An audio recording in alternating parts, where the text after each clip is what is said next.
Hi everybody, Johan Magnusson here, Big Swede BBQ, and today we are gonna cook one of my favorite Swedish classics. We're gonna make a Kalops from Skåne, or like we would say in Sweden, a Skånsk Kalops. So this was a very popular dish for me growing up, and what makes a Skånsk Kalops unique is that it has a lot of carrots in it. I like it because the carrot gives it a good texture, it gives it some additional flavors that goes really well with a stew. This is a very classical Swedish dish, goes all the way back to the early 1700s. It was found in Kajsa Warg's classical cookbook 1755. Was a time when Sweden was heavily influenced by British cooking, so you see a lot of stews, you see a lot of potatoes, you see a lot of meat that takes a while to break down. And that's what makes this so good. You need the following ingredients. You need some veal or beef broth. You need allspices. Allspices and bay leaf is really what gives it the flavor. So about 14 whole corns of allspice, and you need about 4 or 5 bay leaves. You need butter, you need flour, you need salt, pepper, you need chuck or stewing meat.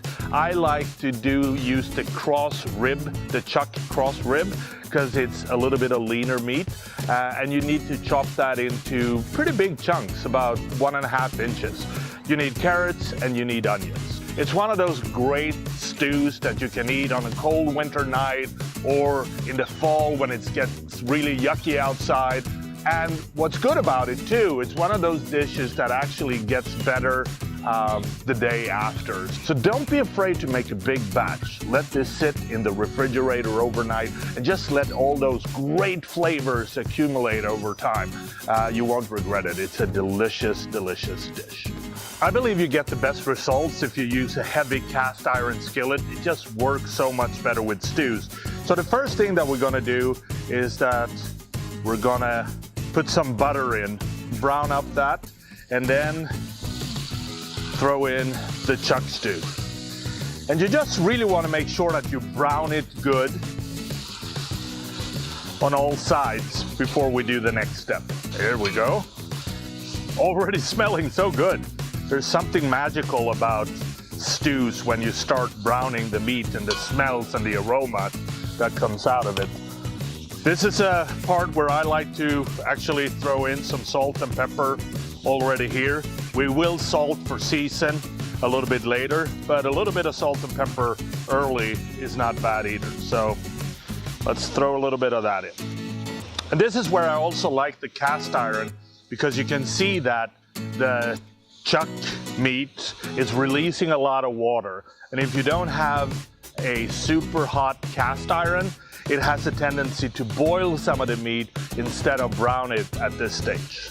So it's been about 4 or 5 minutes now, and you can see that the meat has taken on a much nicer brown color.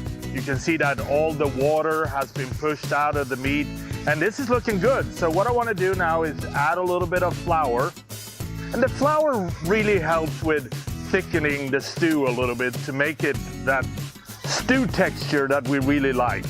So add a little bit of flour on there. There we go. And this is also now when you want to add the carrots and you want to add the onions. And both the carrots and onions should be cut pretty thickly. Oh, this looks good. Let that just brown up a little bit. There we go. Looking good. You want to add the bay leaves and the allspice. So 3-4 bay leaves, maybe 14 peppercorns, whole peppercorns of allspice. And then the last thing that you want to do is add some broth. I personally prefer veal broth. I think it gives a good flavor. If you can't get hold of that, of course, you can use beef as well. And you just really want to make sure that you cover the stew with liquid. So that should be good.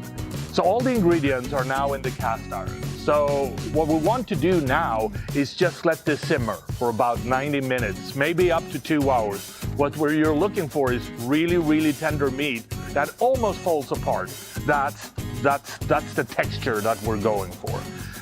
While we're doing that, we're gonna boil some potatoes, because Kalops, especially Skånsk Kalops, need to be served with boiled potatoes and some pickled beetroots. Everything is now cooked. The potatoes are boiled. The stew is finished. So it's time to plate it. You want to eat this with some pickled beets. So put a couple of nice, tasty pickled beets here. And then the last thing that we want to do is add a little bit of the Kalops. There we go.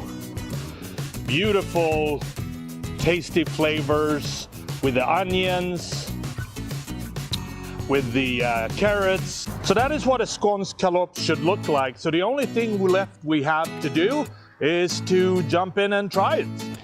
Good potatoes, get a little bit of stew in there.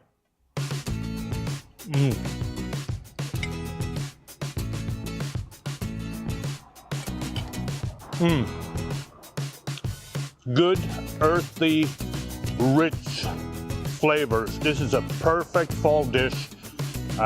It is so good. So that's how you make a classic Skånsk Kalops. Hope you enjoyed this recipe.